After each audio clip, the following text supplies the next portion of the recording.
Hello everyone, welcome back to my channel. I've got a pile of books in front of me, and these are books that I read in May. Let me hold it up for you real quick. There you go. I've got a stack of books in front of me that I read for May, and I'd like to go over them, and I'd like to rank them in a tier list like I usually do. But before I do that, I have to say thank you, because I did pass 3,000 subscribers recently, which is really cool. And I wanted to do a Q&A. Now, I wouldn't have done a Q&A or really anything, but David Murphy recently did a 3-part Q&A on his channel where he said he hated me. I had asked him for a Civil War recommendation, and he said he hated me. And so now I want to rub his face in it and do a better Q&A of my own. So if you have any questions for me, ask them in the comment section below, and you can ask me about anything. You can literally ask me about anything, and the reason that I say you can ask me about anything is because I reserve the right to not answer your question for whatever reason. It might not be that I'm offended by it or that it's a bad question. It probably won't be either of those things. Just sometimes there are questions that I don't feel like answering. For example, questions related to like, how did you get into reading? That's a great question. It's a very relevant question, but it's a question that I've answered before. It's a question that I don't get a lot of joy in going over, so I probably won't answer that question. But regardless, if you have a question that comes to your mind, whether it's personal or general, whether it's about books or not about books, it could be about anything. If it's a question that comes to your mind, feel free to ask it in the comment section below, because I will make a video where I won't preview the questions, but I will just go through the comments in a video, and I will answer the ones that stick out to me and the ones that I really think that I can give fun answers to.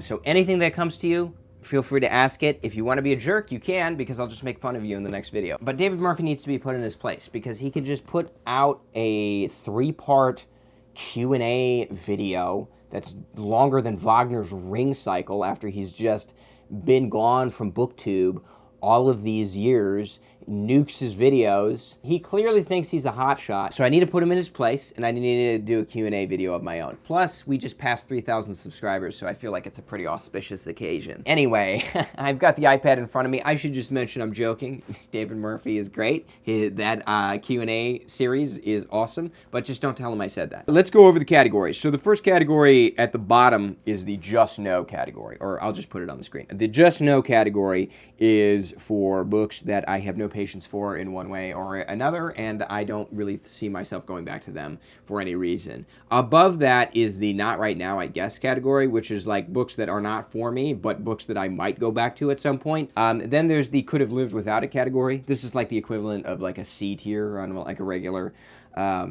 tier list. Just totally neutral. I could have lived my entire life without reading that book, and my life would have been just as fulfilling without it. But above that is the Glad I Read It category. So anything that I was glad that I spent the time to read will go into that category. Above that is the Can't Wait to Read It Again category. Speaks for itself, but anything that I want to reread, anything that was so good I want to reread it. Then there's the It's in the Canon category. These are books that are like quintessential to my reading life, at least during a specific phase in my reading life or a specific time in my reading life. Something that I have a copy of it, and I'm going to hold on to it because it sort of defines my reading in some way. And then above that is the Let's Grow Old Together category, which are reserved for books like, you know, the Iliad or things that I just absolutely love on an extra high level, and that I want to read and be around for the rest of my life.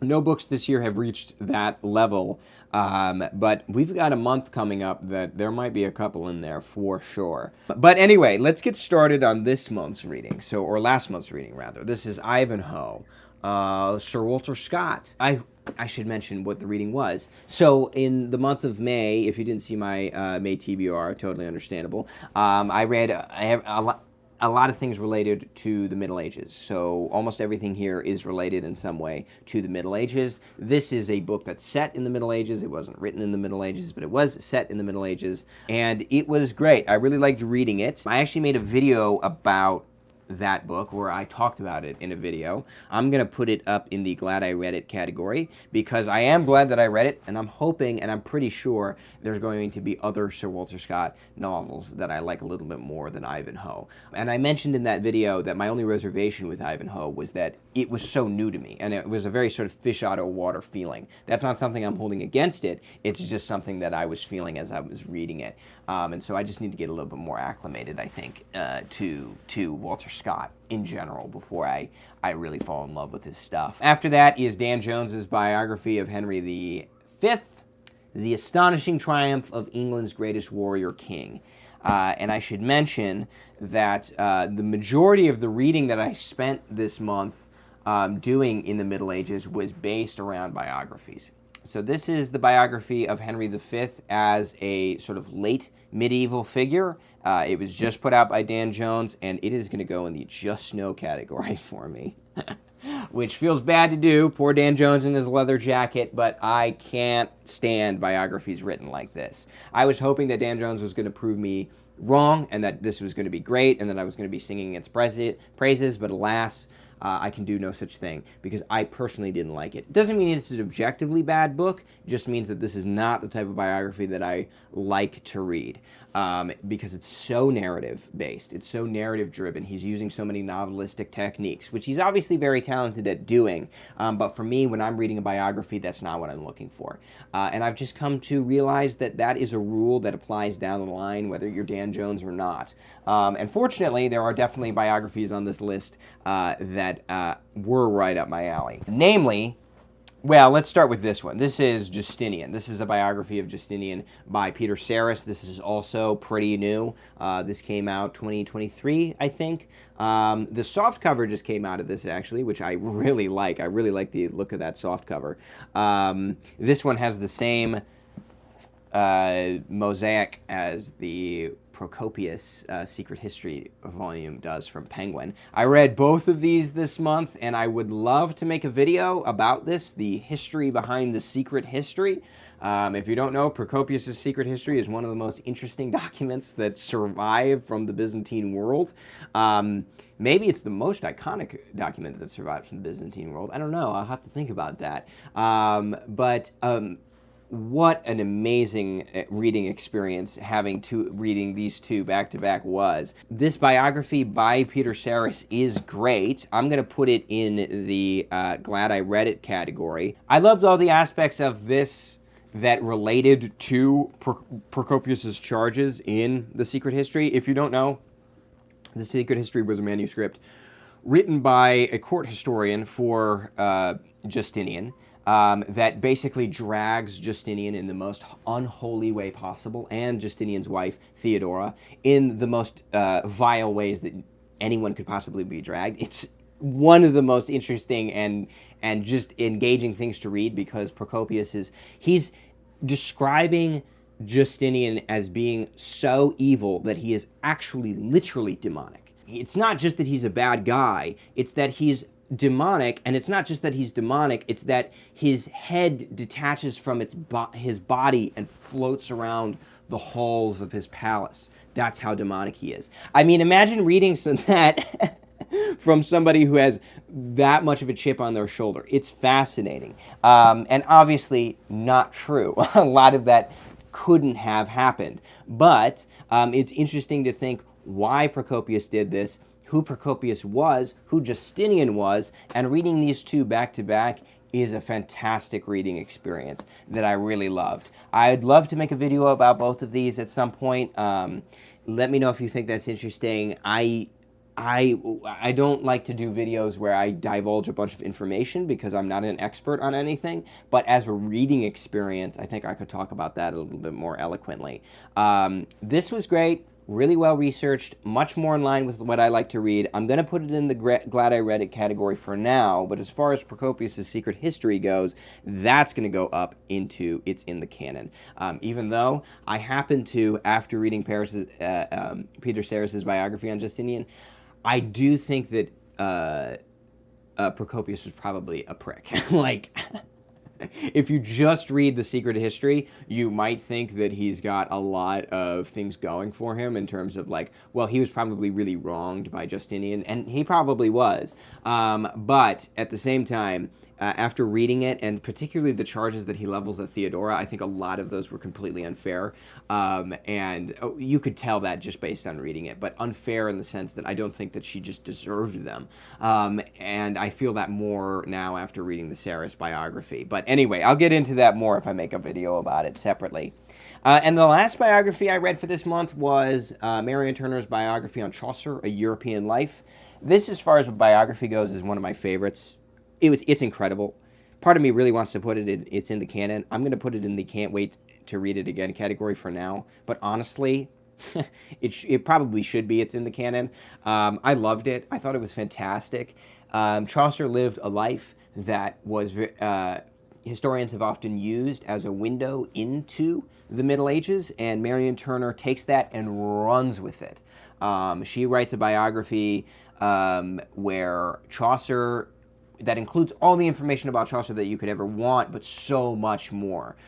Because, for example, we don't have much information about Chaucer's childhood, she's going to talk about what little information we have about Chaucer's childhood, but then she's going to spend so much time talking about what it was like to be a child in the Middle Ages, just in general. And to me, that's fascinating. I love it when biographies really situate you in the world of the person who you're reading a biography about, and that's what Marion Turner does in this biography, and she just does it to such an amazing effect.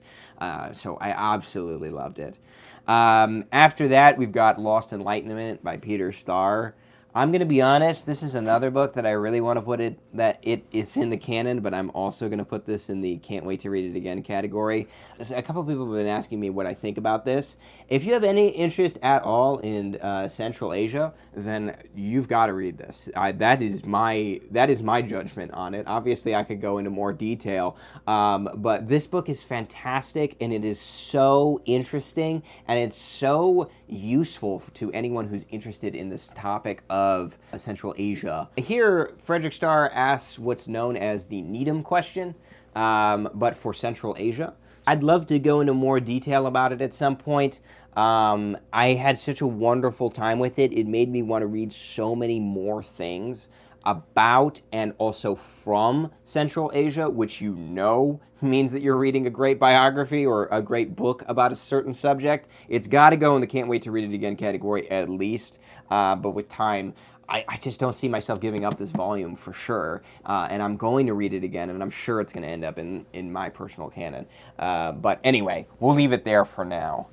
Then we've got Summer of Fire and Blood by Lyndall Roper. I was very happy when this book came out. I was very happy to get it, and I'm going to put it in the glad I read it category. I really appreciate the fact that it exists. I learned a lot. I think Lyndall Roper did a fantastic job. I don't think I'll be reading it again anytime soon, but that's not because Lyndall Roper does a bad job or anything like that. This is one of the best books that you can read on the German Peasants' War, especially in English, because there are not many books to go on that subject. And then finally, we've got a weird one. This is Eichmann in Jerusalem. Obviously, this has nothing to do with the Middle Ages. I just read it because right at the end of April, I read East-West Street by Philip Sands, and it inspired me to read more, and I was particularly looking for this copy of Eichmann in Jerusalem. And so when I got a hold of it, I couldn't avoid reading it. I had to. So I'm going to put this also in the glad I read it category. And, you know, I do want to throw out there's an introduction to this Penguin volume by Amos Elon. I don't know who that is, but he kills it. This is a fantastic introduction. As far as the book itself is concerned, I do feel like I would have gotten a lot more out of it if I had known more about its subject. This is on-the-ground reporting of a specific time and a specific place and a specific event, and so because of that, there's not a lot of exposition. It's a lot of names, a lot of places, a lot of events that if you don't know about are going to be introduced really without much in the way of an explanation. And I don't happen to know a lot about this subject. I've talked about it before on this channel, but my reading in World War II is destitute. I just don't have much reading in the subject at all, and I'm trying to get more into it through books like this, and they definitely always pique my interest, but it reveals to me like the absolute mountain of material that I'm going to have to go through to really start to feel like I've got my footing in the subject. Regardless, this is worth reading just because of that subtitle, Report on the Banality of Evil. As Elon points out in his introduction, Hannah Arendt introduces a very interesting and useful thesis with this book related to evil. And I say that it's useful because it inspires debate, and theses or arguments that inspire debate are typically the most useful ones because you can do something with it. That's why people argue over useful theses, because they can do things with it, and they can play around with it, and they can think about it, and they can kind of hold it in their hand and throw it against a wall and see if it breaks. But that's what makes a good thesis, something that you can actually do something with. And Hannah Arendt definitely proposes something that you can do something with this book. Whether you agree with it or not, and whether you think it was the most accurate description of Eichmann or the Nazi atrocities just in general, whatever. So anyway, I think that's what makes the book interesting. I'm going to put it in the glad I read it category for now, because I do have a lot more to read before I can really go back at it and give it a second pass over. But that'll be it for this video. If you have any questions for me, feel free to ask them in the comments below. I will try and make a video where I answer them. As to the best of my ability. Again, if I don't answer your question, please don't be offended. Doesn't mean you asked a dumb question. Doesn't mean that I was offended by it or anything like that. But I do want to make a more concise video of just the questions that I get the most pleasure out of answering. And that'll be it for me today. Thank you, BookTube.